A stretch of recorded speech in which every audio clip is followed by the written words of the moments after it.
sabana. Are you ready? Kicau, kicau, kicau mania. Kicau, kicau, kicau mania. Kicau, kicau. Assalamualaikum warahmatullahi wabarakatuh. Selamat siang, salam sejahtera untuk kita semua. Om Swastiastu, Namo Buddhaya, salam kebajikan.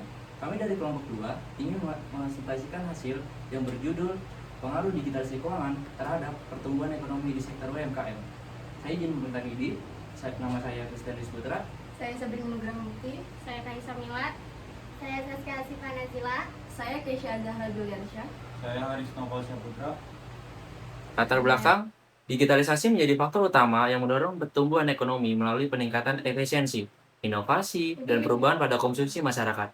Di Indonesia, hal ini terlibat dari pesatnya perkembangan e-commerce dan layanan keuangan digital yang meningkatkan inklusi keuangan. Namun, masih terdapat tantangan seperti kesenjangan digital dan risiko keamanan siber. Sistem pembayaran digital, penggunaan QRIS, e-wallet, OVO, GoPay, dan mobile banking untuk transaksi yang lebih cepat dan transparan.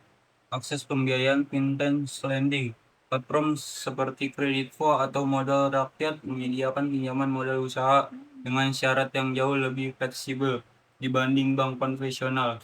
Pencatatan keuangan digital, penggunaan aplikasi akuntansi seperti buku warung atau buku kas untuk memantau arus kas secara real time. Baik, di sini saya akan menjelaskan dampak terhadap pertumbuhan ekonomi. Yang pertama itu ada peningkatan produktivitas dan efisiensi operasional. Penjelasannya, mengubah sistem manual menjadi otomatis guna menekan biaya, menghemat waktu, dan meminimalkan kesalahan manusia atau human error. Kedua, ada perluasan akses pasar dan peningkatan pendapatan. Penjelasannya, menghapus batasan geografis melalui e-commerce, memungkinkan akses pelanggan global dan operasional 24 jam yang mendongkrak omset. Ketiga, ada akselerasi perputaran uang dan kontribusi ekonomi makro. Penjelasannya, sistem pembayaran digital atau QRIS, m-banking, mempercepat perputaran uang yang secara langsung mendorong pertumbuhan ekonomi nasional atau PDB. Di sini adalah sebuah tanda perbandingan. Aspek pertumbuhan yang pertama, jangkauan pelanggan. Sebelum digitalisasi, terbatas area sekitar toko. Sesudah digitalisasi, nasional via online dan QRIS. Yang kedua, pencatatan keuangan. Sebelum digitalisasi, manual sering ada selisih. Sesudah digitalisasi, otomatis akurat dan transparan. Yang ketiga, akses modal. Sebelum digitalisasi, sulit, butuh jaminan fisik. Sudah digitalisasi, mudah berdasarkan data transaksi. Yang keempat, kecepatan transaksi. Sebelum digitalisasi, lambat masalah kembalian. Sesudah digitalisasi, instan hitungan detik. Selanjutnya ada tantangan yang dihadapi. 1.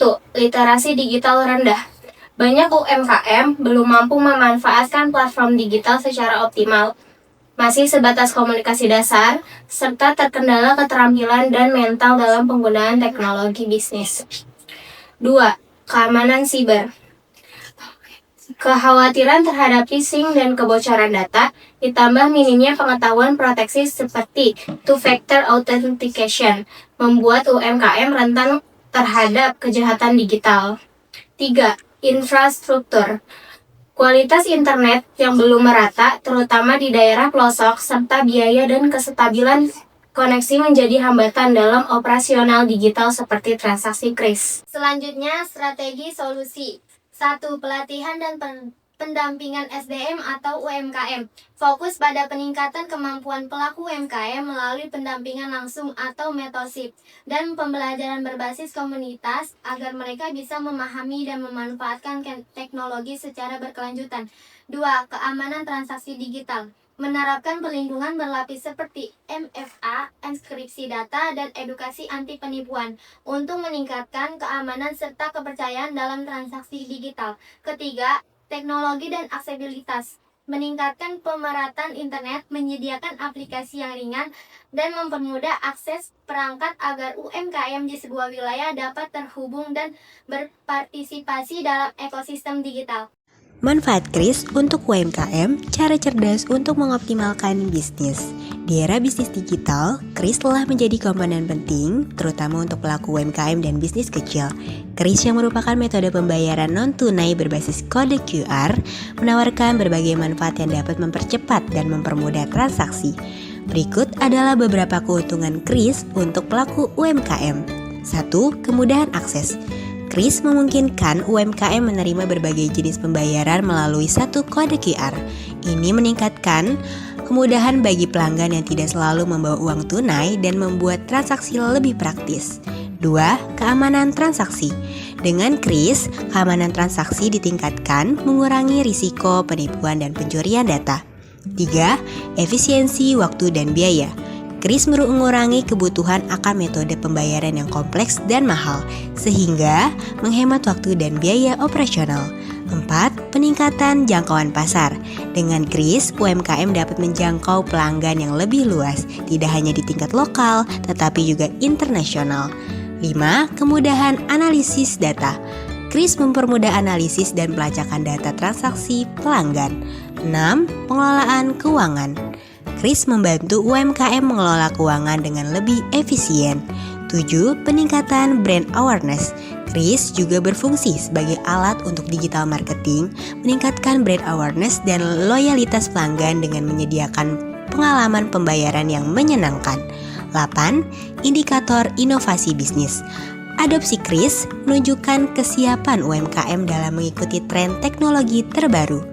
Secara keseluruhan, kris tidak hanya meningkatkan efisiensi transaksi tetapi juga mendukung perkembangan dan daya saing UMKM di pasar global.